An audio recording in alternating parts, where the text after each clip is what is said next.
আগামী সংসদ নির্বাচন যদি ঐক্যবদ্ধভাবে করা যায় তাহলে দেশের অবস্থান অনেক শক্তিশালী হবে, যা রোহিঙ্গা সংকট সমাধানের সুষ্ঠু পরিবেশ তৈরি করবে বলে জানিয়েছেন দুর্যোগ ব্যবস্থাপনা ও ত্রাণ উপদেষ্টা ফারুকী আজম। সকালে চট্টগ্রামে রোহিঙ্গা বিষয়ক এক সেমিনারে এসব কথা বলেন তিনি। চট্টগ্রাম ফোরাম আয়োজিত চট্টগ্রামের চোখে রোহিঙ্গা সংকট, মানবতা, নিরাপত্তা ও ভবিষ্যৎ শীর্ষক এ সেমিনার হয় নগরীর প্রেস ক্লাবের জুলাই বিপ্লব হলে। সেমিনারে উপদেষ্টা ফারুকী আজম বললেন, রোহিঙ্গা সংকট বাংলাদেশের নয়, এটি আন্তর্জাতিক সংকট, তাই একে আন্তর্জাতিকভাবে সমাধান করতে হবে। এর সঙ্গে প্রতিবেশী অনেক রাষ্ট্রের স্বার্থ জড়িত।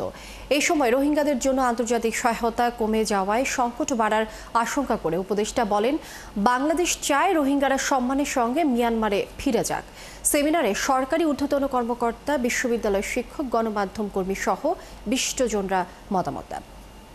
রাখা, তাদেরকে পরিচালনা করা, ক্যাম্পগুলো পরিচালনা করা, সেখানে একটা মানবিক পরিবেশ সৃষ্টি করা, তাদের জন্য শিক্ষার পরিবেশ সৃষ্টি করা, স্বাস্থ্যের পরিবেশ সৃষ্টি করা, এটা বহুবিধ কাজ সরকারকে দেখতে হচ্ছে।